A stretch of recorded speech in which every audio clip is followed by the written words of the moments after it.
Five minutes back, then we start in 5.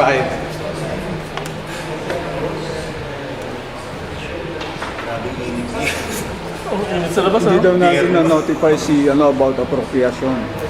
Si Raymond. Kasi mapuno eh. Fresh yung air. Kasi na-notify lang natin. Si Jalo? Hindi si Raymond. Gusto daw niya sana sumama. Galing ka pa na Cubao. Sunod. Agapan.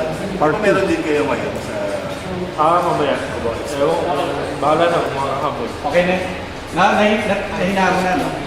Kung pwede nga, wala na lang. Hindi ko na alam kung ano Pwede, yung wala. ng trabaho ko. Ay, Edwin, try mo na lang siguro ipatayin mo lang yung sound.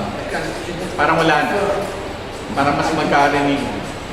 Kasi sa video, magulo yun. At saka sa YouTube, minimute nila pag may copyright. Maganda si Uma sa YouTube, minute ng YouTube.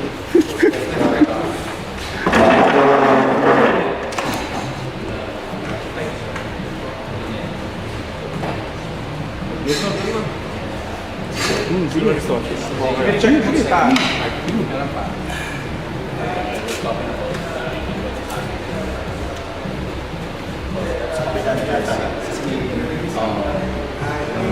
Parang yung din natin sa kami. Craft beer. Craft beer. Oh, problema ko sa liver eh. Kaya... So, makauwi ng diretso. May nakita ko zero eh. Actually, ano tayo parang di ba? Last minute na natin kasi. Hindi ako sa Mahal na ako sa pag. Sa online. Online. Pero ano to, Matagal na natin. part kasi ng parang advocacy nung diskurso, produce ng mga exhibitions, pero pag-usapan din yung exhibitions na importante tapos i-articulate yung mga ideas ng artist. Kasi minsan di na nakikita na nami-mediate na lang usually sa diary, depende sa paano pinopromote. So yung boses ng artist, mahalaga na ibalik. So, magagawa mo lang yun sa face-to-face parang experience. Sir Alwin Reamillo. Hi. Tsaka si... Sa ABS-CBN ka rin. Ay, ano siya? Girlfriend ko. Si Bakit siya musician naman siya? Di ba ikaw sa ABS-CBN? Stuntman ka ba doon? Nilagay ko sa isang account, yung sa isang Yung account. Facebook eh. Stuntman, ABS-CBN. Yung isang account dyan, ano yung love story kasi may mga problema, may mga... May panindigan mo na. Ganda nga nun eh. Hindi naman stuntman. Artist stuntman. Why not? Diba why not ako na? Galing na yun. Actually, marami nga nagtatanong. Pag dinmute mo yun, ako lalagay ko sa artist stuntman. Tayo, stuntman naman talaga tayo eh. Every show is a stunt. Huwag lang stunted ha. Mga stunted bro. Picture tayo.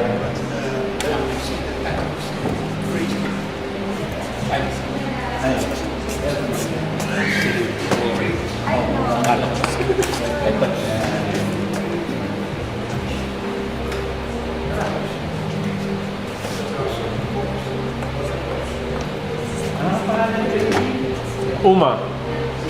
Luma.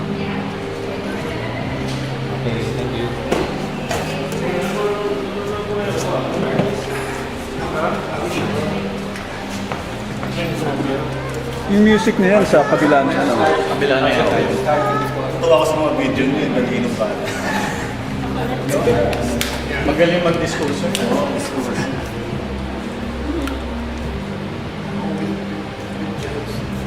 So guys,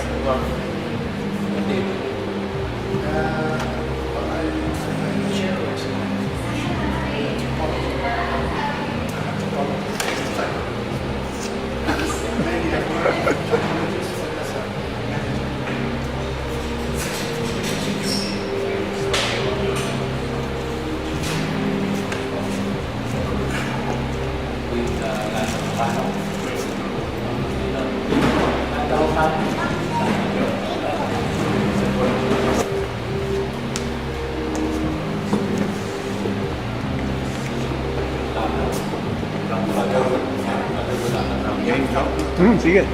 Sige. Sino magsisimula? Ako?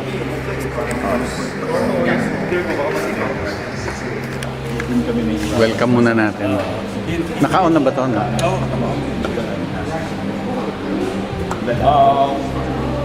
Welcome sa talk, artist talk ng Apropiacion show ng Diskurso.com. The artists na nandito ngayon, si Alwin Reamillo. Do a selfie on yourself, please. It's Angelo Rojas. Si Raymond Red, dapat kasama yan eh. Hindi natin na-notify eh. Dahil dun sa allegory show natin, yung first show ng Diskurso.com. Yes. Yung pieces niya were appropriated images. Pwede siguro i-discuss din yun kasi nag-weave yung mga strategies ng appropriation sa tatlong shows eh. Yeah. And then of course, Raul Rodriguez. Poch Naval is a good friend of nag-review ako sa show nila one time. And one of their friends, A friend of Curation, not an artist. Thank you for being here. Poch himself is a anthropology. You share Anthropology. Alright. Medeo. Actually, what we're Medeo. Hindi pa na-introduce si Medeo. Si Raquel. yeah. Medeo, and Raquel De Loyola, of course, who's part of the Medeo Cruise Company. And one of our guests, not a baby SCBN. Not a baby SCBN. Kasi si Angelo is from ABS-CBN, script writer siya. Last time, nag-English kasi. Okay. So, anyway, Apropiacion is the third show of the Diskurso.com curated the art piece as a closed text. Yung series na to, ang ina-argue nito, marami kasing artists ang may mga naririnig tayong nagsasabi. Ginawa ko na yung trabaho ko as an artist. Trabaho na ng critic, maghanap ng meaning sa gawa ko. Okay? I don't think, okay lang yun for me, but there's an alternative way of approaching art making wherein the artist remains what the artist used to be. He was a part of the intelligentsia. Ngayon, artists, a lot of them have become a part of the skilled labor force. So, you have vettors who treat artists like skilled workers. Do me a piece on, with a big car and a lady at the back. Imbis na ikaw ang magsiset set the case for your own philosophy or whatever, anthropology, you have vettors betting on what would be a good direction for you. Kind of like a marketing approach. In this, the product first and then the marketing. You have the marketing coming in before the production of a product, which is weird. Anyway, si Umberto Eco kasi, sabi niya, when you read a book, it's either a closed text or an open text. Closed text is when I tell you this is a war novel. I just treated it like a closed text. So I told you what the novel is about. Or if an artist says this is an anti-war painting, I'm treating my painting as a closed text. But if I tell you the painting could be anything you want it to be, whatever you see in it, I'm treating my own painting as an open text. Okay, there's nothing wrong with that. We're just trying, kasi from our personal viewpoint, from my personal viewpoint, parang overwhelming yung open text makers. So maybe we could try an alternative wherein a lot of artists can come out as closed text makers, asserting themselves with their statements regarding their art. We started the series with one of the great devices of artists has been using since time immemorial, the allegory.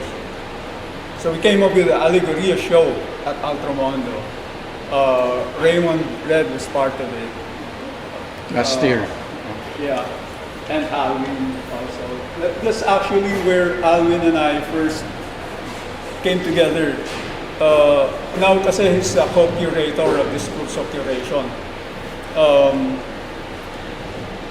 So, pero yung Allegoria, he was not part of Diskurso then yet. And then we followed that show with another genre in art making called religious art. Because when you do religious art, you definitely know what you have a direction for your work. You have a religious perspective, and you're using your art as a tool for explicating that religious direction that Joe, just to add, no, yung religiosity was slash spirituality. Yeah. Religioso is spiritual. So it moves between religiosity and spirituality. Yeah. So yeah, because some of the participants of the show were not religious, but they were spiritual. As a matter of fact, as an aside, merong documentary about the Passion of the Christ, wherein the documentary maker interviewed the actors, and it so happens that the majority of them were not religious. So they were making a religious film, the majority of them. But they said they were very spiritual, and they treated the film as a spiritual film. Anyway, is it better to be spiritual? Anyway, that's beside. We don't, as the curators, we don't want to delve into each artist's personal belief.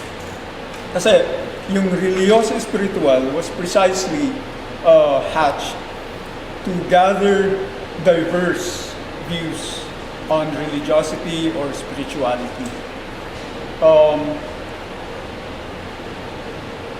Christianity itself is not just one religion.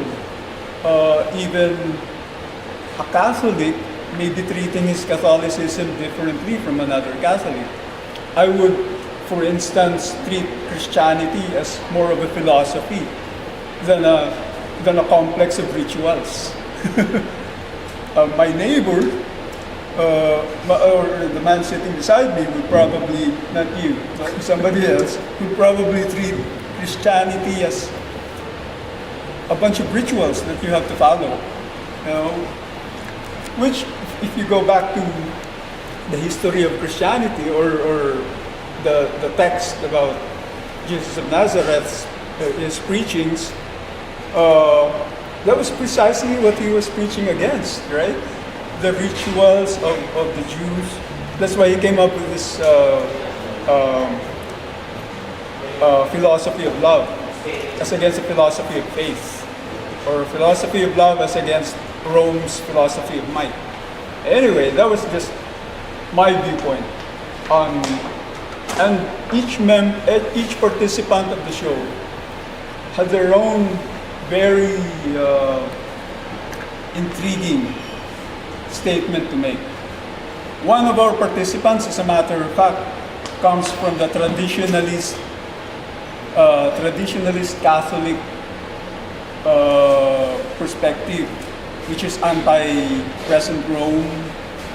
You know, this is against Vatican II, it's against Pope Paul VI, it's against the present Pope. And we also had one Jesuit in the exhibition. Yeah, we also had one Jesuit within the exhibition. Sa artist priest. Yeah. Jason Dean. Oh. That was the third show. Is what we have around us. The show on appropriation art, or appropriation in art. Because I shouldn't be calling it appropriation art, because there is appropriation in almost every art. We're talking here about the appropriation as a device. How you use it for your close text. And I would invite everybody to read our catalog. Go to diskurso.com, click on exhibitions tab, the exhibitions tab, and there are 3 shows are in there. We have online catalogs. What we're trying to promote also is how you treat a curated show. Meron kasing, pag ako, if I put up a show, I'm a curator, I'd come up with a theme. Let's see, what would be a good theme for a show? Let's do a show on whiteness. Okay. Whiteness. I'll do a white elephant, and you can do a white tiger. That's our show. Hurrah! You know, I would rather the curators treat a curated show like an essay. You know, like, writer din kasi ako eh. Ang isang tinuro sa akin ng teachers no, if you have nothing to say, don't write. I think the same should apply to curation. If you have nothing to say, don't curate the show. I don't know, you don't have to agree. Let's pause for a commercial break.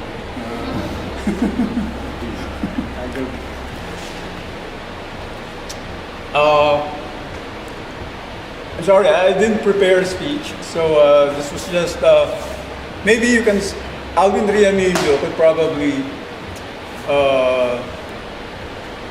get us a better perspective on appropriation only.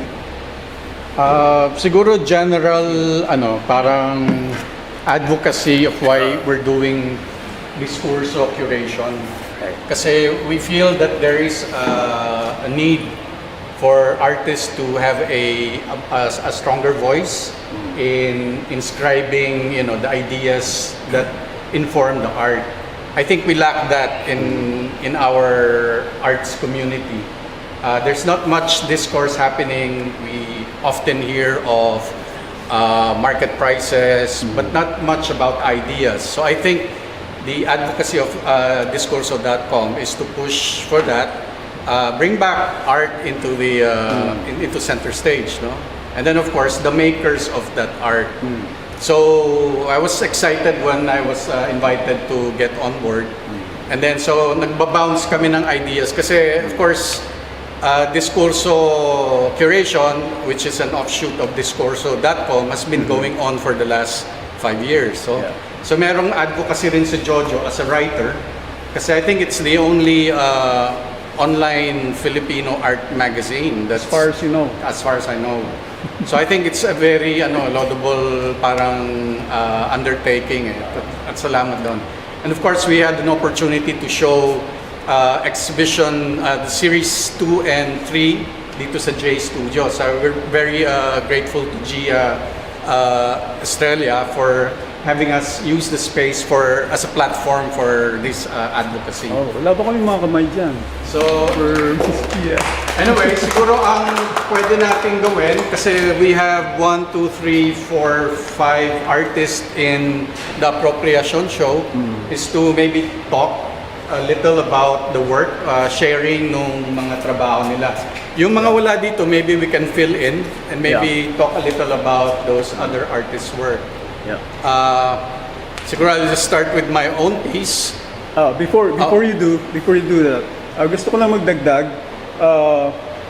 Yung isa pang advocacy namin, marami kasing want to talk about art in the abstract sense na the state of art in the Philippines today, and you'd come up with laments and complaints. But nobody wants to talk about individual pieces. Di ba? In fact, a lot of art movements begin with a single piece. A single piece. People talk about that single piece and a movement is born. When you start complaining about how Philippine art is dead or it's naghihikahos, di ba? Or there's no much discourse going on, you become a participant if you do not yourself talk about individual pieces of work. Right? I think the Philippines has a tradition of yung pinopoint mo na talking about individual pieces. Like we have in our everybody knows Polarium. Yeah. When Polarium was being painted, it caused siguro parang interest from the Filipino intellectuals in Europe at that time. Kasi sa kanila it was demonstrating the genius of the Malay race, no? So tinos ni Rizal yung painting. Tapos other people read the work as an allegory of Philippine conditions during the Spanish colonial times. Polarium still circulates in the national memory. So yun yung isang example of a work na a particular piece na pinag-uusapan. Hindi masyado yung chismis nung nangyari sa artist. Kasi di ba, the artist killed the wife and the mother of the wife. Pero yung work itself, parang it's something na buhay. Tapos palagi, we always read, in the last siguro appropriation of that painting was in the film General Luna. Yeah. Remember that iconic scene where dinadrag yung body ni Luna. Tapos kinopya niya yung gesture ng mga characters dun sa Spolarium. So buhay yung ganong klaseng pag-appropriate ng isang allegorical painting. So I think if the art scene, if image makers, painters can create a kind of or generate a similar effect in our community, I think nagkakaroon ng value yung image making, yung art making. Actually, isang inspiration nga, Alwin, sa Diskurso.com, yung madalas natin na didinig na complaint na nobody's talking about our art. Pero why wait for others to talk about our art, whether local critics or foreign critics? We can instigate our own discussion about our own works, di ba? By closing our text, as we say, by telling our audience what our work is about, instead of waiting for somebody else to talk about what it's about. I think may problem din ang art schools kasi we do 4 years of training in our art schools. Pero merong parang weakness doon sa articulation na yun. So, it's part of the educational system. Pero yun din, why wait for people in the academe to do that? Kasi the artists are the makers, so we should actually claim those spaces. Isa pang ano yan na usually ang isang tinitira yung curators dahil ang curators daw are trying to make stars of themselves. Well, Diskurso Curation want to empower artists by making them talk about their work instead of the curator putting value on the participants' work without the artist's clue. So I think yun din part ng advocacy. Like when we curate this, we engage the artists who are here, and that's why we always ask the artists to be here, and then we negotiate, how the work will be presented. Kasi hindi lang power ng curator yun eh. It's a dialogue that we're creating. Yeah. So I think we were successful in the two installment of the series. And then like Jojo and I, kasi I was designated as space curator, nagba-bounce off sa kanya. Kasi we need, to siguro as many perspectives as possible para makita mo yung best presentation of the work within the context of the space. And I think we were successful in maximizing the use of this space kasi this is a fantastic industrial space and many possibilities of using the feature, the architectural feature of this space. With religiosity, actually it fitted well because this used to be a distillery. So they create, spirits and alcohol here. So bumagay doon sa thematic nung spirit in a different context, in an intoxicating context. Anyway, so what do we do now? so kwentuhan na tayo sa art, ganon. Abang na ako. So for the exhibition, I reappropriated a work that was made in 2011, which was supposed to be it's a wall piece. These are the two plexiglass objects. They look like granite from a distance. When I first presented this in 2011 at Manila Contemporary, the work consisted of 4 panels. Plexiglass works that has a kind of parang cruciform siya, pero encased in this cruciform are shredded banknotes.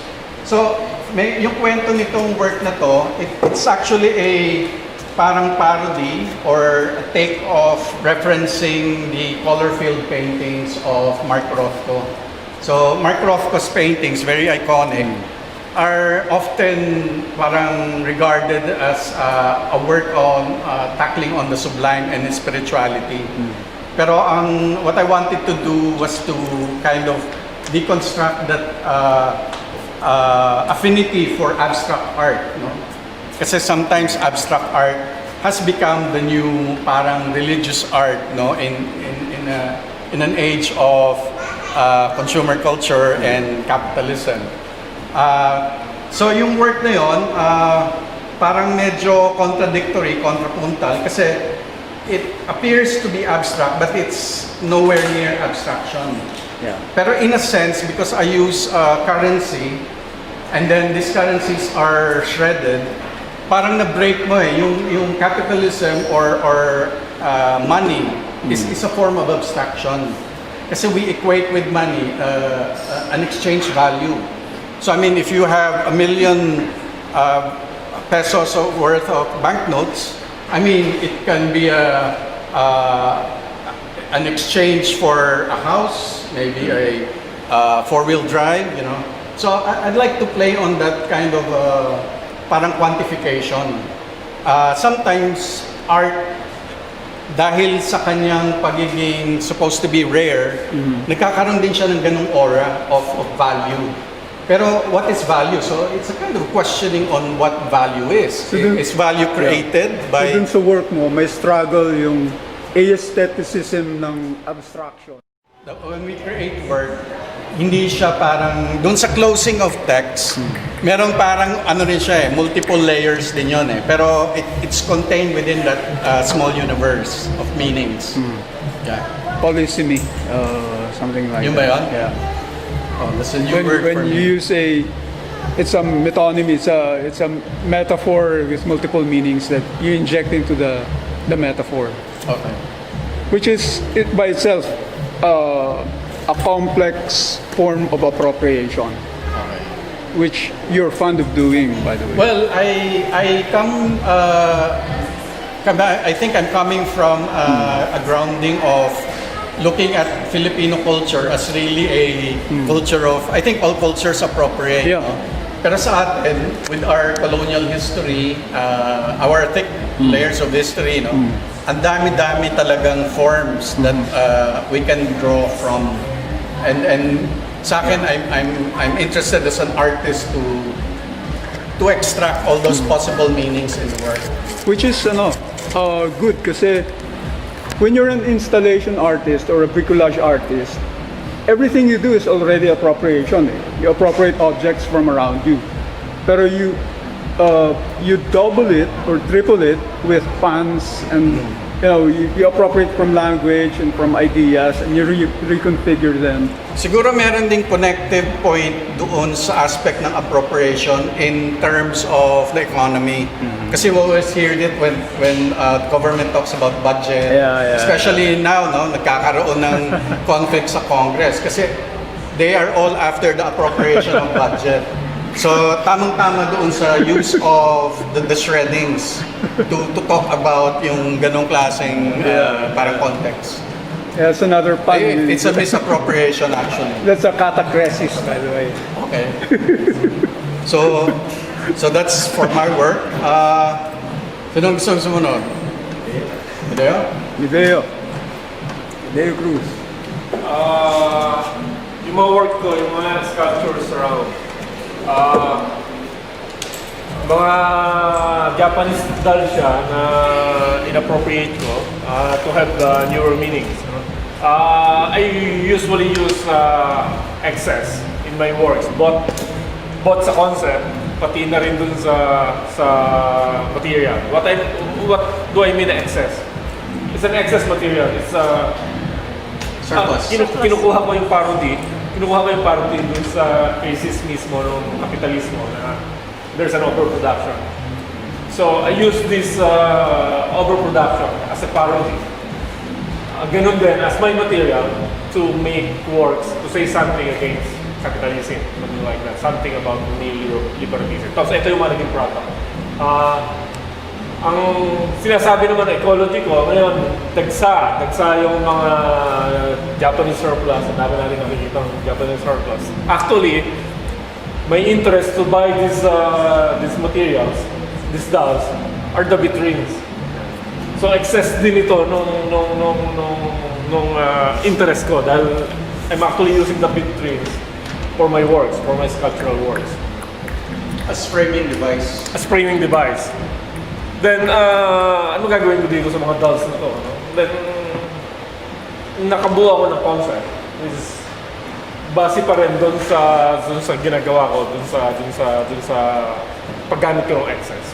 And you can see, parang mga offshoot na rin to ng mga dating works ko, which is actually nag-umpisa to, I'm building a series of work. I'm trying to title it The Construction of Eden. So I'm trying to build neo-deity. Sino ba yung mga kinikilala nating Diyos? Kaya mga pop objects din. Ito yung mga Diyos natin na kinikilala sa pagkain sa atin ng neoliberalism, very consumerist culture. Kaya yun din yung mga icon na ginagamit ko.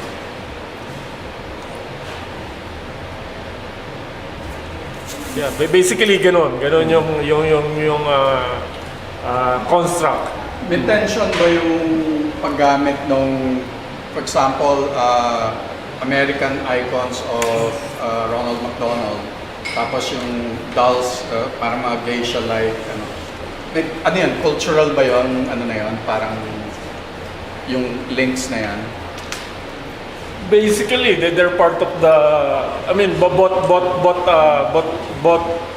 yung pinanggagalingan ng culture, part siya ng the superpowers, the eight superpowers. Basically, may link. Yung westernization ng Westernization. At the same time, yung pag-mix ng Occidental saka nung Oriental. assimilation. As superpowers. As hegemony. Pinakikita ko rin dito yung pagiging homogeneous ng kultura. Halimbawa, yung symbol ng McDonald's or symbol ng hamburger or symbol ng fast food. Malaki din yung impluwensya sa akin nung mga idea nung sino na nga yung author ng Fast Food Nation. Naomi Klein yung No Logo of course, No Logo is also a big influence. Pero I think the ultimate appropriation that you did, kasi may appropriation, di ba, ginagrab mo yung context o yung power ng isang bagay, binibigay mo sa sarili mo, di ba? Ina-appropriate mo yung power na ginagamit mo for you. I think ang ultimate achievement ng gawa ni Deo, yung products ng consumer culture, grinad niya para makagawa siya ng product ng sarili niyang consumer culture. By the way, these artworks are at a bargain price. Actually tayo, para to say I grabbed the paradigm ng capitalismo as a crisis, yung crisis ng capitalism, to say something about it. Oftentimes it's called the age of parang late capitalism. Kaya parang nagsasara na yung especially yung American hegemony. And now we have China as the rising capitalist power. No? Ironic kasi they had a communist parang ideology, or an anti-capitalist. Actually, lahat naman tong yung dolls from Japan and the dolls and the toys from McDonald's, American McDonald's, were all made in China. Pwede mo ring sabihin, like Japanese culture, before it reached its height, as a classical culture, also appropriated a lot from China. Including Diba? Including the writing system, including ang dami. Even the introduction of rice. Galing daw, there are theories that actually it came from the mainland and then went through southern Japan and then nag-spread na yung rice. So, siguro ganun talaga ang flow, no? So, may transmission tsaka movement of culture and products and objects and language. Saka magandang makita din doon yung ecology ng artist. I mean, basically yung materials, ito yung nakikita mo in your immediate environment. Kasi yan yung kinukonsume mo Ito yung nakikreate mo din. I'm glad that we have anthropologists in the house. A couple of anthropologists here, Paul Chinabal and his friend. Kasi when we talk about assimilation, acculturation, you're talking about westernization, for example. When you say westernization, you have a less powerful culture being eaten up by a powerful culture, right? But it actually also works both ways. You could also be invading the powerful culture, and make it, grabbing it as your own. That's probably one of the statements here. Although I am now westernized, I eat McDonald's, I'm still Japanese. I still wear the samurai. So that's one reading. That's probably a reading you wouldn't like. Parang judo ba yun, o? Kung yung ginagamit mo yung force mo kalaban.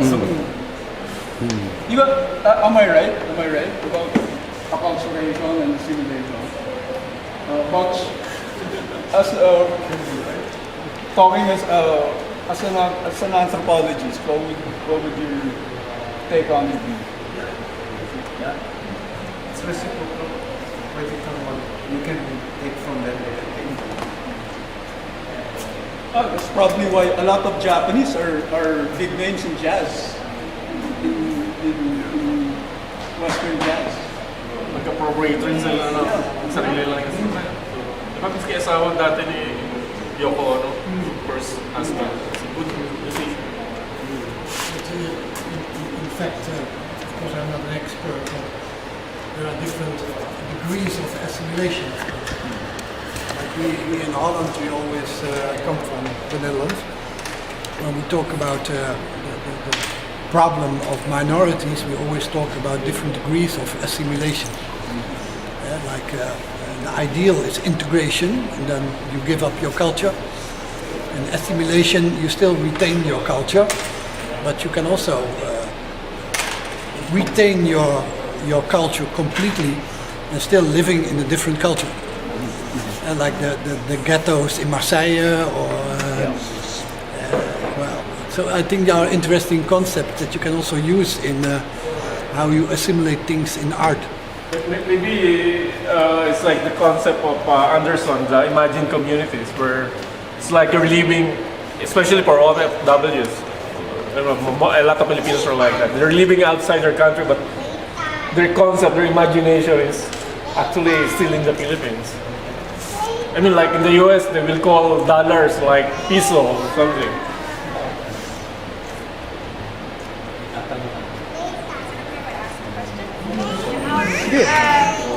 I'm curious about what you said regarding the way you shaped the mannequins. You said that it was based off the fact that China and the Oriental and the Westernization merges. But from what I recall, China is a very nationalistic nation. So is Japan. So even if you say that Westernization is involved, I think a lot of Chinese still hold on, especially in mainland China, they still hold on to their identity and still keep certain traditions alive. So regarding like the combination of Westernization and the influence of that, even though a lot of Chinese people wear Western clothing, they still say that they're Chinese. So I mean, how does that come in, the nationalism, you know, in the Westernization? If they say that they're such a nationalistic country, but they still wear, see, I'm wearing Western clothing, and I still consider myself a Filipino. Would you say the identity is ingrained still? Actually, ang focus usually sa hegemony is market. That's why they're making us familiar to anything they market. Gusto nila magkaroon ng like another term they use is Californication, di ba? That we see their product everywhere, we become familiar to their product. So it's easy to market their products. Like hamburgers, like McDonald's basically. Nagiging homogeneous yung culture. Even observation ko, even museums. You go to a museum, minsan hindi mo na mahanap yung locality o yung local nung pinanggagawa yung dun sa museums mismo. Kasi nakikita mo, it's the same thing na nakikita mo sa Western museums. It's the work of the pop artists, the work of Japanese Murakami. It's the same thing you see in every museum. Parang, I mean, nagiging homogeneous. Ganon din siguro yung description na ginagawa ko, miski doon sa ecology ko mismo, na ito din yung mga nakikita ko, ba't ito yung mga nakikita ko? Siguro nagpapalaban sila ng market. Not necessarily, dapat nga patatagin siyempre natin yung local culture natin, but like here, we see Jollibee and McDonald's everywhere. Siguro just to share one observation, very evident was when you go to Japan, you have this McDonald's, yung hegemonous, very evident dyan yun. They have this, like the soba version, or yung Thai, yung noodle. Yeah, you can observe like here. You can easily, spaghetti sa McDonald's. Diba, yung Filipino style, you have that in one particular country. When you go to Thailand, they have this, yung mga yung sauce mong... they have that, they adapt the local, and then they apply it, hegemonic, they apply that. They have this version of like a Japanese soba in McDonald's. So, Pero yung mga binabalance ganun, yung hegemony with the local. Yeah, yung ganon. So, yung ganon. for it to thrive, kasi nga, kung it's driven by market, by the market, capitalism, so it has to adapt to all these parang needs Yeah, for it to the local. thrive.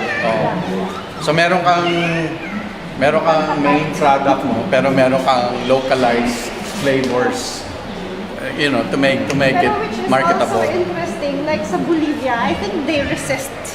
There was this Hindi. resistance. Yung sa atin, yung Then- resistance is Jollibee. Yeah. So you create a different branding. Kung Yeah. if you're dominated by pero it's the same system. So yeah, isang way. It's a national brand, of course, owned by Filipino-Chinese, pero adapting to the American taste, no? Yung ating colonial taste. So, pero ang nagda-drive din nun, market din. Another form is passive resistance, wherein without your knowing it, you're bastardizing what you borrowed. I think that's a very interesting yung when I look at vernacular culture, kasi for example, Filipinos, when you watch noontime show, It Bulaga, there's always a play, a subversion of English. No? Pag pinaglalaruan yung language, it's a way of parang resisting. Yeah. So, even mimicry colonial times, Marcelo H. Del Pilar doing parody on Abaginong Maria. Nakakapuno ka ng Abaginong Maria, nakakapuno ka ng alkansya. Parodying yung Hail Mary of the Spanish, catechism and all that. So merong forms of resistance din yung weaker culture or yung colonized cultures. Pero yung works naman ni Medeo just wanna focus on the invasion of the I don't know. Are you open to the Maybe representation din, sa tingin ko. Representation of culture, what we have now. Okay. Obvious naman yung interplay na yun yung resistance, yung invasion at saka yung resistance di ba? Pero the artist can focus on one and hype it up. Especially if one is a Marxist artist. Are you a Marxist artist? I hear rumors that you are. No comment. I'm a craftsman. Who's next? Raul? Raul. Okay, I've done these two works on the contour, the shape of Metro Manila. Yeah. Maybe I'll start from being an artist. Before you make an artwork, you experience the raw material of your art through your everyday experience. So, and perhaps the onset of the Duterte administration, even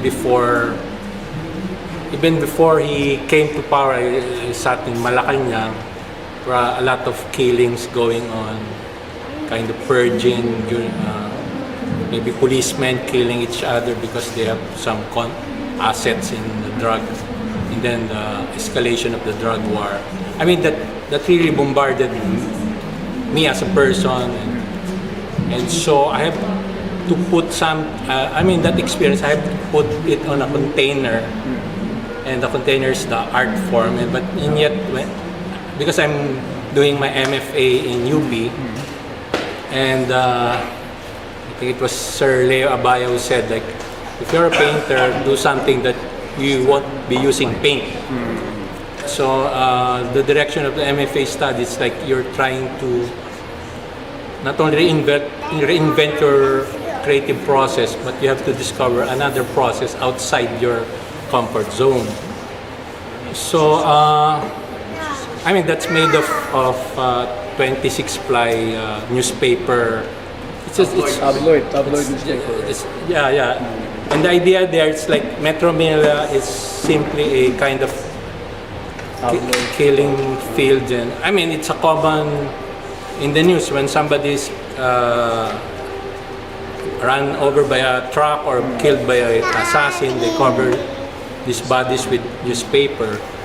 So that concept there, it's like the whole Metro Manila is a kind of victim, and it's being reshaped. And so my idea there, I have to make several versions of that, and I copy the shape, but they kind of become deformed because of the emotional baggage of the subject matter of the. My subject matter is the EJK killings, and supposedly I have to mark the like in this area. It's like is it Metro Manila? It's in. It's at Navotas or port area, so it's blistered with red spots. I mean, because I researched online, I think it was the Reuters site that they located through a satellite map. They located the specific kill spots. I mean, where the victims were found, and so in a way, maybe as an artist, I have the liberty of play. So it's not exactly where they are, but I'm just conversing with the material as a post-modernist. I mean, I'm a modernist, but I'm going towards some postmodern themes, and so.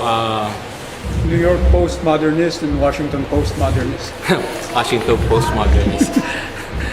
And so it's really a serious subject matter, but I try to put it in a shape that, I mean, it's simply a map. So I'm pursuing the idea of cartography in art, and where do you locate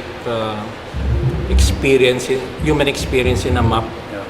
At the same time, I think under Mr. Vin Luan's class, my premise is like shape as text. The shape itself, it speaks something. So that's why I am reluctant to tell others, like, I mean, people going and to the gallery and trying to figure out what's the shape is. Because when I give it's a shape of Metro Manila, I'm giving it away already. So I want people to figure out what's that. And so, but when I finish this piece, these two pieces, it's like when I look at afar, it's like a kind of wound. It's a kind of wound or scab. And so it's still about the urban nightmare we're going through. I mean, there's always an imminent threat of death or being assassinated or randomly targeted as a threat to the power. And so, most especially nowadays, where the news is so, and that's what they want to feed us, fear. So basically that's that. So I'll make other versions using paper mache. It's supposedly the upper layer would say it's the front page of Bulgar tabloid. Mind you, I mean, just for fun, I like reading Bulgar. Just for fun. I mean, if I'm fed up reading my my research on scholarly research in my MFA studies, I switched to Bulgar magazine. I like the name. A fan of shallowness. And so the name is vulgar enough. So yun din yung appropriation, the use of that material. Yeah, I specific material. Yeah, and then maybe because it's so ephemeral. But you use the word feeding. Do you mean the tabloids are feeding us a certain way of looking at things? I mean, the tabloid media is really having a kill on the news. I mean, killing of the news, and so it's like your 15-minute fame on a tabloid, and Warhol said. But for me, it's like I'm still. This is like these are just prototypes. So they're going to other permutations or forms. But basically, it's more of cartography and examining art through mapping human experience. But my teacher said, why don't you do some? I mean, actually, you go to the sites where there are extrajudicial killings, interview people, and immerse on the neighborhood, or even go to the family of Kian de los Santos, the kid who's been killed, the 17-year-old kid. And maybe in the future, in the near future, I'll be doing that. And because the studies, they introduce us to phenomenology of Merleau-Ponty, of grappling on the themes of art using your body experience, and then trying to translate art not just through flat two-dimensional artworks. So it's a challenge. It's just a kind of springboard here. So I'm still on the works. What's next? Si Jello. Sa akin, fashion business yung title niya. Actually, napaka-straightforward lang. Yung painting, sinisimbolize yung, alam mo yung natin, yung ideal na beauty na Caucasian, na maganda. Tapos rin, sinisimbolize din nung pagiging niya, armless niya ng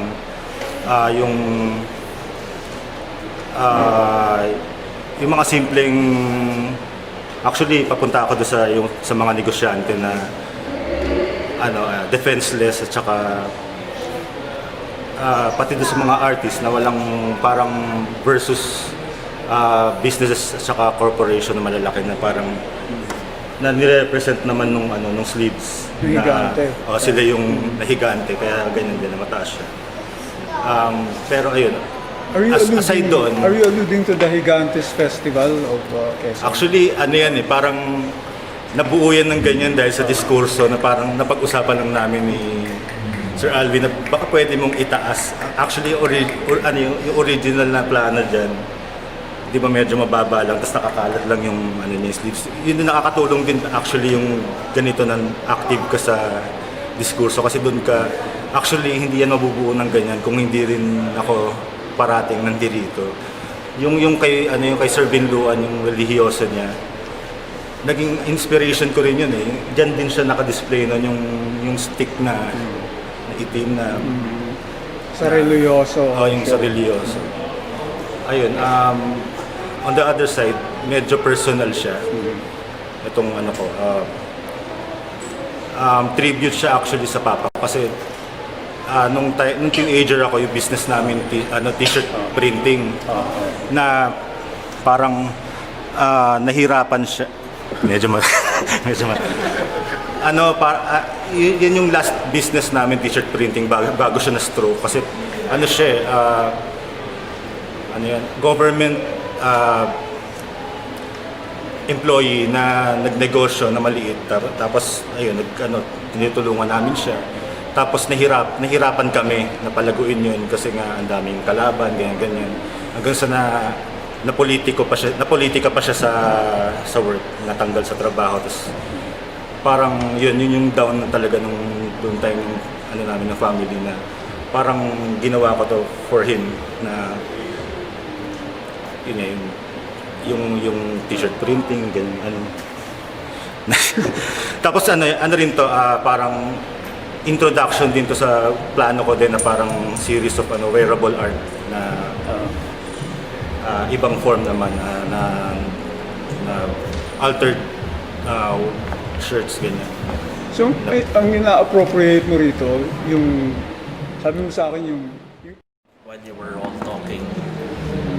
And siguro it's a question to all of you. Parang, kasi ako I struggle with that Parang, there's always a thin line between, siguro the extremists, the issue on plagiarism, di ba? You know, plagiarism is actually stealing it. yeah.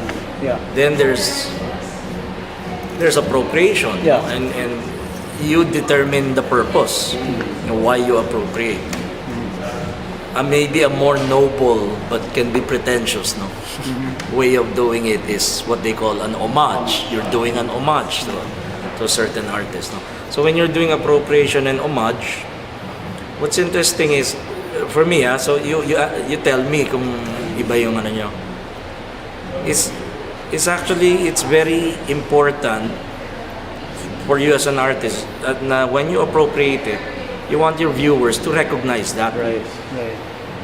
They have to, because otherwise the appropriation for me doesn't work at all, because they don't recognize the image or the object or So you have to title it something like homage or a variation on. parang ganon eh. So I don't know hanggang saan nga yung limits, you know. I mean, I always talk about yung kunyari relating to cinema.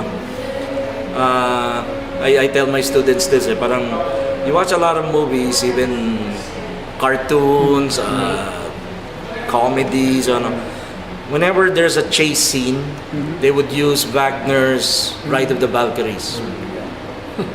It's interesting, no? It's the bagay siya eh.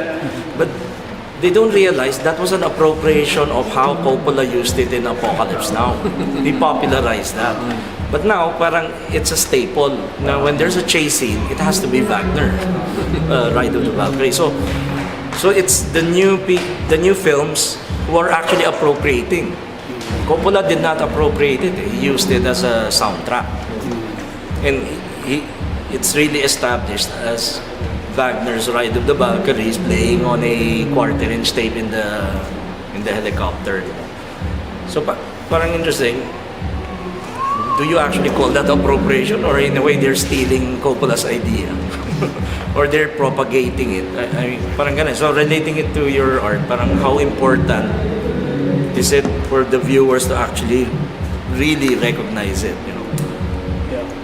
Like when I saw this first, hindi ko immediately na-recognize na si Ronald McDonald. So I go, why does it look so familiar? Is this the Queen of England? Or and then, you know, it dawned on me when I saw the others. Kasi familiar siya. So yun, I think that's what's interesting about the works. How important is it? Kasi like you were saying, I will admit, I would not recognize that this is Metro Manila. No, but then you come close, you see na newspaper siya. And that's part of your appropriation. Do you like to plagiarize cartographers?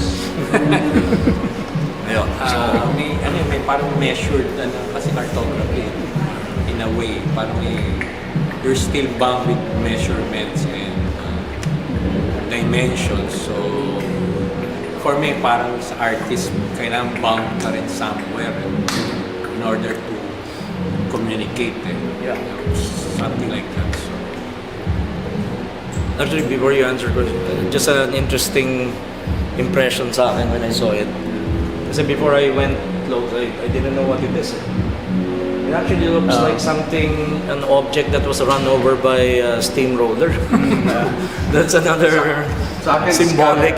Sa akin ako parang scab eh. Akala ko it's something na napisa on the road. You know, ginulungan na ng cars or something. So that could be another meaning. But I mean, that's me, no? That's how I saw it. Were you asking me the question? I'm asking how important is it? I mean, Yung recognition. So, share ko siguro to answer that. Share ko yung work ni Juliet Lee. So these are works done in 2011. Tapos she used the image of the Ishiwara. I think it's called the Ishiwara eye test. Ishiwara test. So this series of paintings, around 9 of them, were called colorblind disasters that looks into the parang history of atomic tests in in history. So itong 4 works na to, 2 of them had numbers, and you can figure it's 1952. So ang title, specific title nito parang around 4 sites where different atomic tests were done in the Pacific and also in parts in South Australia, because the British did a lot of tests. The use of the dots then references the in South Australia in Maralinga, where very known, well known yan sa series of tests that were done by the British, had an effect years later on the parang blindness of some of the Aboriginal people. So merong direct link yung effect nito sa the way sa eyesight, no? And then she also used, kasi alternate yan ng color eye test tapos yung black figures, which is a combination of appropriated photographs of the actual blast, the mushroom clouds. So nilayer niya yan. Tapos I think 1957 naman ito yung nasa ilalim niya. So referencing a specific parang test then at that year. Tapos I think yung black sa taas uses the cross. Kasi she also approaches the ideologies that inform yung gantong manifestation of like nuclear power. No? Most developed countries, the industrial countries, have access to all these technologies, weapons of mass destruction. So there's also a take on, I think, the dot paintings of Damien Hirst from our conversation. So parang kinikritik niya rin yung nito, positioning to sa art. So she works on those different levels. Pero I think yung most recognizable is the Ishihara eye test. Pero yun, so I think nawiweave lahat yun, yung critic na yun with all those contexts. So we still have a few artists though. I think yung question ni Raymond is, did Leia plagiarize the Ishihara test? Or, I think yung criterion na sinet natin doon, parang it's taking the piss out of the work, pero at the same time saying something serious about kasi nga we are colorblind to all these connections. We don't see how power can kind of manifest. We only see the main siguro, no, what is parang pinaka-obvious, no, manifestation of those images. Pero the underlayers, the connection of this in human society and human culture, oftentimes we don't see it. And I think this is the role of art, making things, we work with visible things, but we make it more visible, no? Making the invisible layers more coherent or more visible. Okay. I think. Yeah. Sim is here, so maybe you can share about his work. Sige. Come here. You're late. Sim is DPO is also one of the artists. So maybe, kasi we've already parang take our turns. Yeah, let's cut to the Makati chase. What are you appropriating in your piece? Appropriating in my piece, Avatar. Wait lang, hit the ground running. Hinga muna. Possibly, apart from what was discussed already in the catalog, more than anything, I think the image of La Bulaqueña represents not only the Maria Clara, the female supposedly archetype of the perfect, Filipina, possibly because it was painted by Juan Luna. It was I think it is a symbolism or a representation of what the Philippines is in the point of view of Rizal. Yung kamalayan ng Pilipinas siguro nung panahon na yun. So, furthermore pala no, from that, what you've discussed in the catalog, I feel it's the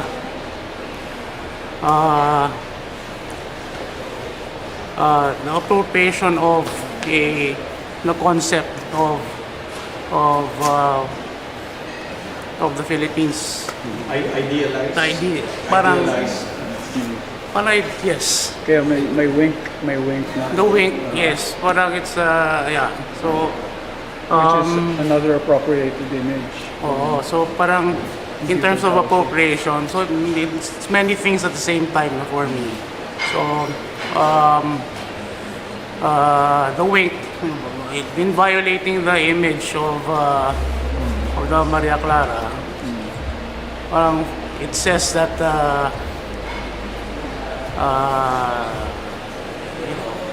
parang okay lang na hindi. Parang, it's a double standard, I think. Yeah. That is very characteristic of contemporary Filipino culture, probably, or culture in general, on the whole. I hope that made sense. Did they describe yung smile? Yeah. Smile with the wave, the emotive one. So this is actually a series of works I've been working on since my college days. It stemmed from a plate with Roberto Chabet about the use of emoticons on portraits. So, yeah. To put emotion in your paintings, you use emoticons. Actually, more of the appropriation also of the... Ilito na ako eh. One Luna, kasi the work is called Bulaqueña. Yan ba yung Bulaqueña? So it's a very recognizable image, no? Painting of a Filipino artist. No? Gusto kong sagutin yung yung question ni Raymond. Actually, maganda yung relationship between your question and the concept behind the closed text series. Kasi ang definition ng appropriation in legalist terms,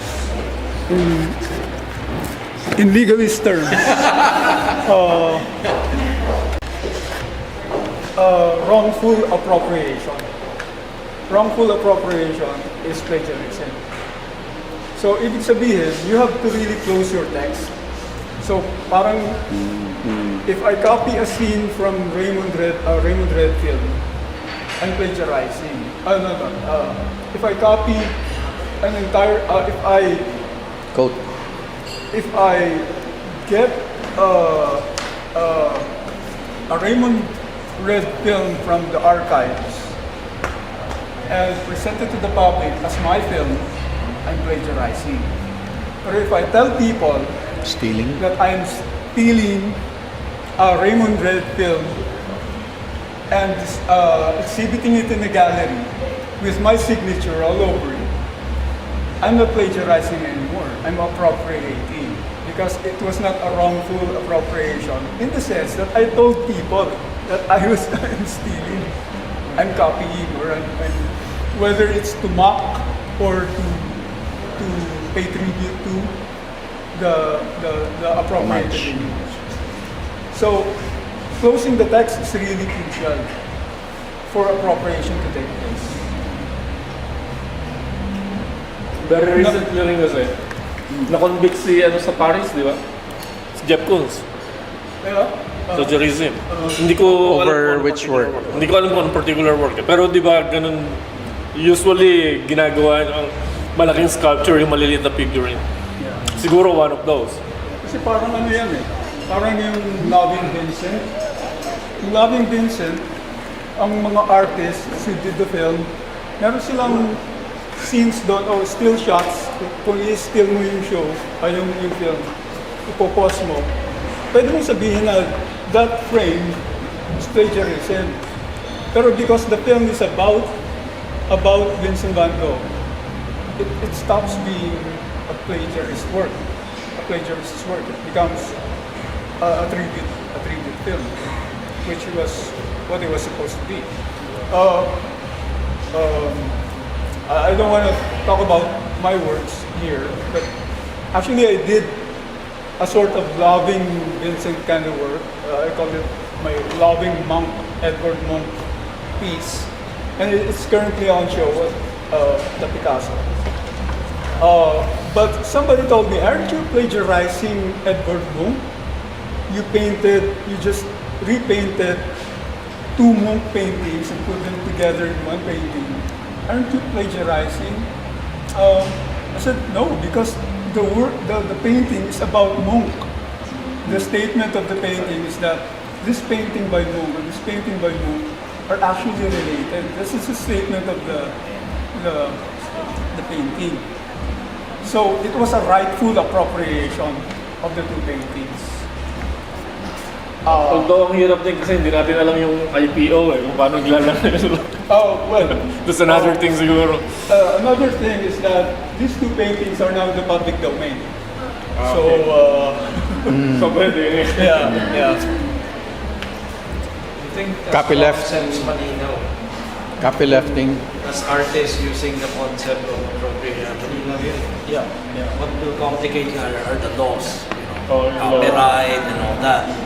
Sa akin, it's a separate thing. And you risk that. So,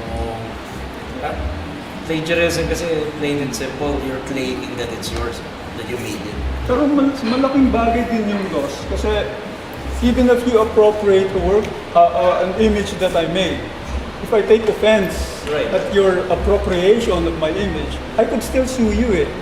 Do we Of open course, the I issue will. Of course, I will Jerry? lose.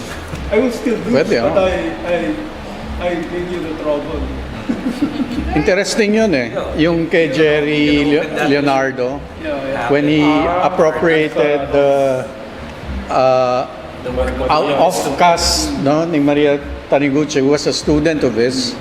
Tapos, so ano na siya, waste, object. And then what he did, he replicated that waste object, made a duplicate, and then he created the new sculpture, and then submitted it for the AAP national competition, and then it won. And then nagkaroon ng protest kasi yung ethical issues involved, yung using a student's work. And then, pero ano pa yan, hindi pa sarado kasi yung case. Dahil ang nangyari na lang, ang move ng AAP was to take the award back. And then, nag-file ng parang case si Jerry over the move of AAP. Which gives me an idea. We could maybe come up with a show where each participant would plagiarize. Well, kung tutusin, tingnan mo ang art scene natin eh. Yeah. Di ba? Para namang And because naghahalo-halo na we're eh. announcing to the world that we're all plagiarizing, that's Ako, yan ang basis. appropriation without permission. Ang hirap din minsan eh. Kasi Plagiarize, you claim that it's yours. Kasi may mga cases din na nagiging identical talaga na hindi naman intention nung artist na mangopya. Halimbawa, si Geraldine, yung mga negative niya natin. Actually, ang daming kamukha no, may isang Pakistani yata na gumagawa din nun. Pero I don't think na-conscious si Jer na may gumagawa din. With globalization and then the speed of technology, nakikita natin yan.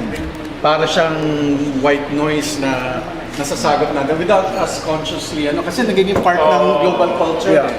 So nagfi-filter yan sa natin without our conscious, Pero iba yung willful tsaka conscious na kokopyahin. Kasi if we're responding to our visual culture, part lahat yan actually, di ba? Even words and music style, fashion, yun ang ng globalization eh. Yung sinasabi ng homogenization of culture.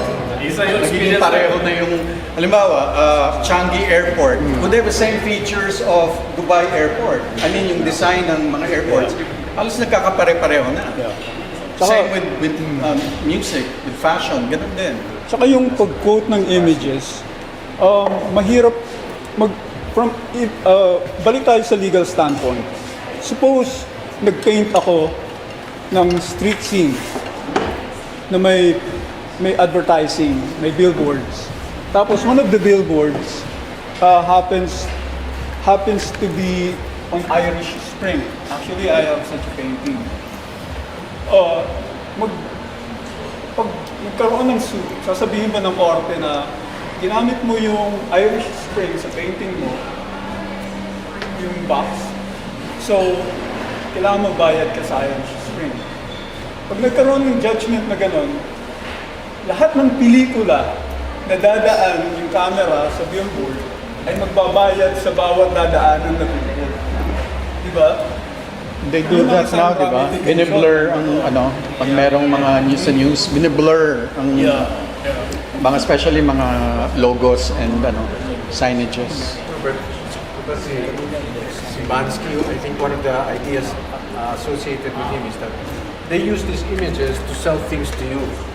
Which one? So why should you be so helpless just to get them and not be able to use them against them? Yeah. Maganda yung sinasabi niya dun eh. And aside from that, appropriation, that's a normal thing in the head. Everything you see, we think the brain is this small, but it's actually all around you. It's just a starting point, right? Yeah.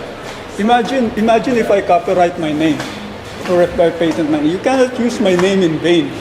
If you slander me and you say you can call me anything, just don't use my name, because if you use my name, I'll sue you. Diba? Who does that? Diba?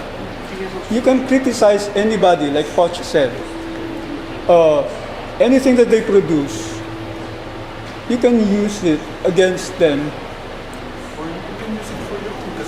Yeah, because you're McDonald's. You're saying something against McDonald's, so you have all the right in the world to use the McDonald's image to criticize McDonald's. You cannot criticize McDonald's using a Jollibee image. Am I right or am I right? Diba? That was your point, right? Pwede ka rin Jollibee, eating McDonald's. Pwede ka rin. Eating him literally. Also, one more thing. When they put those ads in the billboards, they don't ask your permission, right? Right. So why should you ask their permission? Or say it's already in your head and it still belongs to them. Right. Di ba?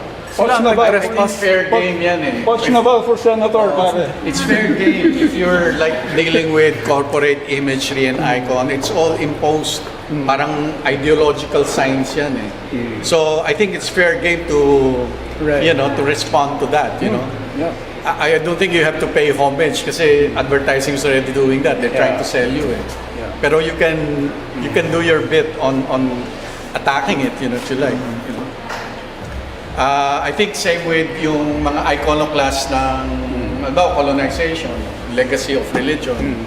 So yung may mga artists na nag-attack din doon sa dominant ideologies na yun. You know, by subverting it or deconstructed it. I remember yung work ni Bob Fileo kasi he uses all this image of the Christ. He called this series of work called mga Kristong Pango. So during the early colonial days daw, pag inaatake yung mga simbahan ng mga katutubong mandirigma, what they do, hindi nila talaga sinisira yung icon. What they do is they bring their blades and they chop the noses of this, fair-skinned icons. So you have a lot of antiques that have Christ figures with chopped nose. So parang ganun din siguro eh. Hindi total yung resistance mo, pero parang pinipingasan mo lang to make a statement or to, say that, we can do this. We don't have to be afraid about these images. Natatandaan ko, nagkaroon ka ng controversy sa Facebook. Meron kang study for a piece wherein you used a Mao Zedong image. Ano ba yung kwento mo ngayon? Well, iconic yun eh. I mean, for Maoists, this is like a sacred image. So I think I did a parody of that Mao image as a way of critiquing yung mga Maoists din dito. Kasi a lot of the militants then, they act as like they're like Christian fundamentalists then. So I put the image, superimpose an image of Duterte. Tapos nag-blend yung muka. Tapos dalawang image yun eh. And then hindi nakita kasi I was playing on the words Mao, di ba Mao Zedong, Mao Zedong. So it's Mao Digong. Hindi pa nalalagay yung wording eh. So they responded. So this Maoist na mga dating student council head pa yata ng UP yun eh. So they were parang up in arms, no, attacking me. Just, I explained the work, no. Sabi ko, fair game yan kasi even Warhol has already done that with the Maos, you know, yung mga multiple image ni Mao. Playing on the, parang ano na rin eh, yung multiplication of the image, overproduction of the image as an icon. So it's nothing parang serious about, you know. But of course, merong mga, yung mga Maoists na I think they still belong to a very old era of thinking. Pero ganyan. Autonomy, kasi minsan madaling mag-criticize ng metaphor. Bakit ginamit mo yung si Mao Zedong, sacred to Maoists, for your parody or your allegory? From a certain perspective, that's fair game, sabi mo nga. Pero from another perspective, that's sacrilege. Kaya masarap pag-aralan yung mga metonymies eh, yung mga catachresis, yung mga ganun. Di ba, Coach, sa linguistics, sa anthropology, daming ganun, di ba? Paano mag-make sense sa culture natin na halos parang lahat eh. Parang ang kapal na ng ano eh, layers saka content ng culture natin, how to make sense. Kasi minsan parang di mo na naiintindihan eh.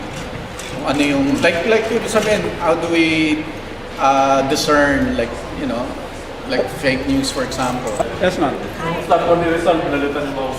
Okay.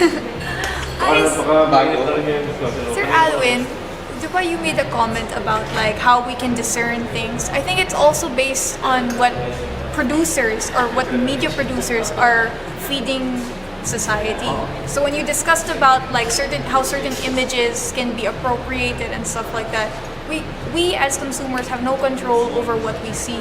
We can only control what we prefer to see, which is unfortunate because I think as a society we're such a preferential race.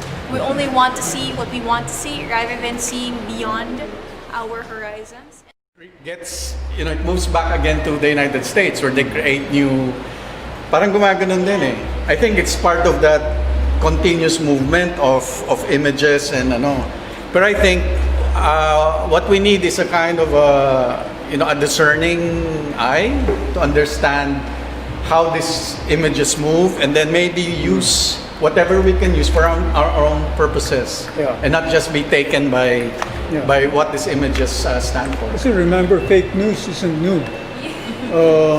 You remember the story of Antony and Cleopatra? It was actually a lie, a fake news by his kalaban in Rome, who came up with this fake news about his. It was totally fake, and that led to a sort of rebellion against him in Rome. Just Google it. Well, currently we're fed with all this propaganda, no? So again, we're in that situation on how we should discern what's happening now in this part of the world, you know? It might not really be a problem, or it doesn't have to be looked at as a problem, because it might be an opportunity to make new things. Artists, they have this ability to step away from the image and reinvent it, or so that it might be also okay. Just to invent a counter image. As with everything, I feel there's always a bad and a good side to it. So we just, like as you stated, sir, like we just have to have a discerning eye beyond the images, just to find that balance. Siguro role rin ng art is kasi originally, di ba, yung the first appropriation work if I'm, correct me if I'm wrong, yung kay, is it Picasso? Stamp? Yung stamp or the pin? The stamp on the painting. The stamp on the painting. Yeah.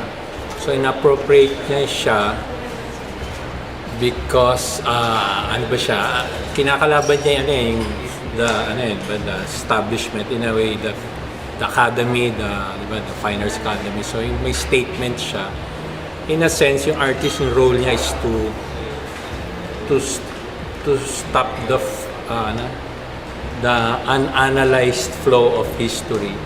Kasi yung artist, ini-slow down niya yung and just look at the single work and then reflect on it, and then kasi single work, parang it's a di ba, na ang daming layers nga as mentioned here before, and then it stops time, and then you rethink yung what's really happening in history. And so it's a kind of, the artwork is an artifact, but at the same time it's questioning history.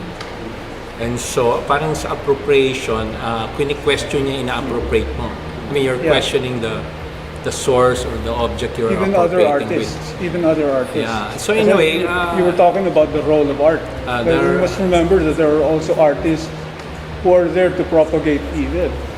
Used by to propagate evil without their knowing it, probably.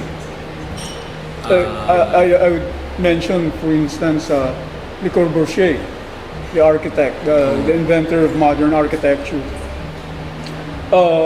who helped to promote, the color white as the color of fascism. And he even went to Mussolini with this plan for a white city, which Mussolini appropriated or grabbed from him. He dismissed Le Corbusier, and he did his own white building, the Mussolini building. You mentioned that ito yung parang precursor ng white cube. Yeah. Why galleries have white walls? Hindi. Before naman yon. Actually, si Whistler, si Whistler ang nag-promote ng white as the color of the elite. Color of the elite galleries. So, pag white yung galleries, na-exclude na yung mga dirty people. Wala na sa salon. No. Hindi nasa salon lang. So, any more questions?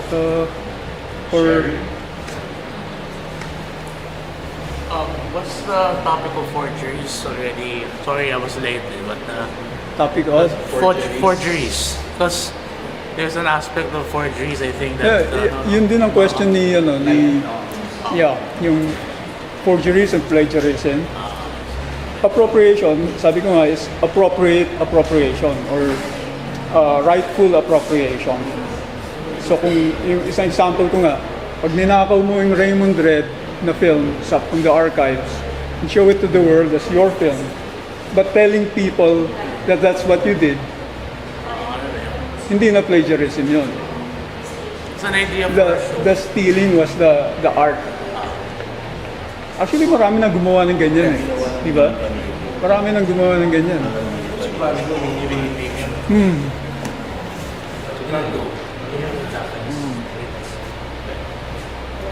Pero classical painting.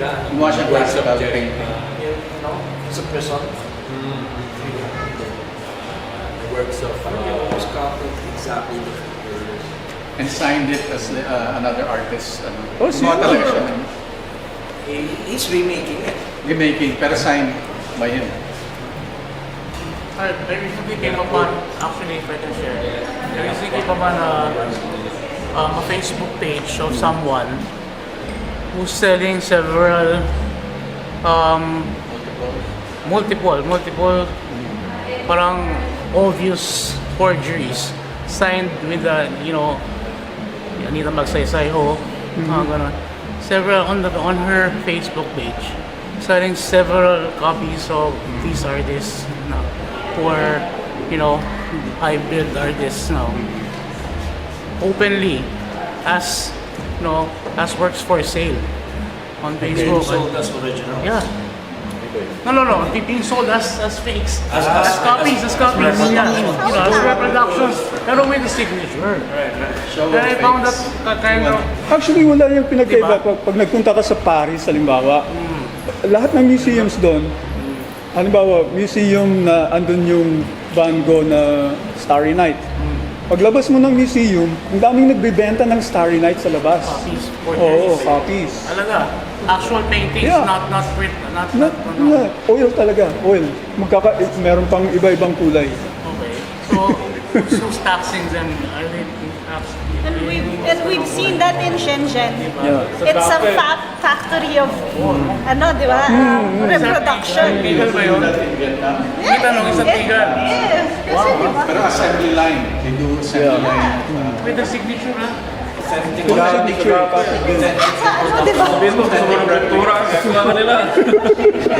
Interesting, oh. They're authentic, genuine replicas.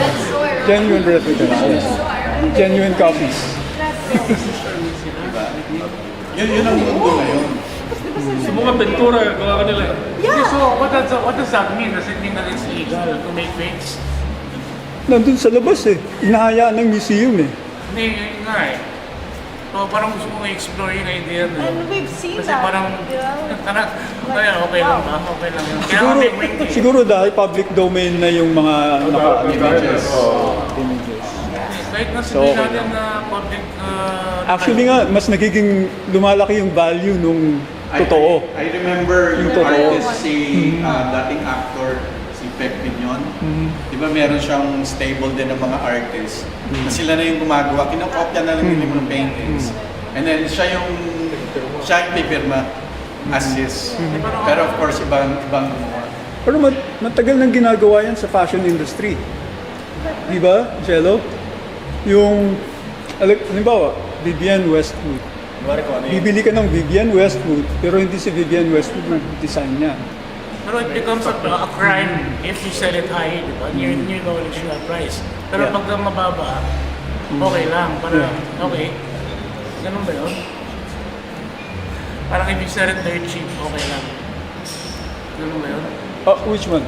Pero if you sell those fake originals or original fakes, they're cheap instead of... For as long as you tell people, from a legal perspective, for as long as you tell people that these are fakes, Paano mo? these are Parang nagkaroon lang ako ng idea. Parang how would you reappropriate that notion ng intention behind na parang you're democratizing owning an artwork for a very cheap price. Parang wala lang, na-curious lang ako on that notion. Like seeing it na they're doing it on a reproduction talagang scale, large scale, no? Na, like how would you, reappropriate that, yung intention behind, of course, it's still market, no? And, at the same time, democratizing, owning an artwork for a very cheaper price. Parang, on that perspective, wala lang, parang na-curious lang ako on that. as an extension of that, isn't it possible na the managers of certain artists are doing these fakes to pump up the value of the originals? Yeah, so parang di ba, it all boils down pa rin sa intention behind, di ba? Yeah. Parang ganun eh. But yung intention is always there, no? Parang in producing an artwork or so that's the the very core point, yung intention behind siguro. Kasi wala yung pinatay ba sa torrent film eh. Sa torrent. Sa torrent, mag-download ka ng torrent. Pag nagustuhan mo yung film, you wanna buy the DVD, the Blu-ray. Oo. Ang torrent sa low resolution. Hindi naman, pero hindi siya complete eh. Wala siyang May watermark. hindi naman. Ano siya? Okay.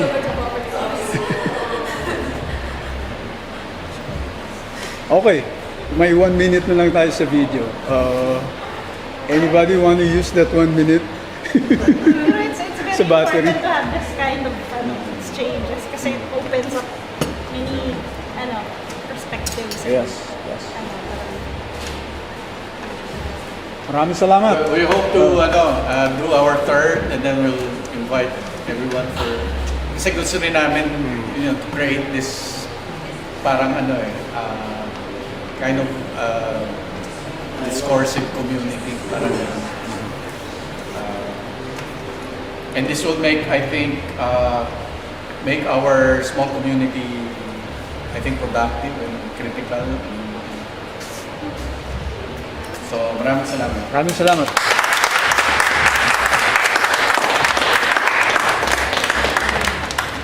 Party. Dansa. There's still food. May food.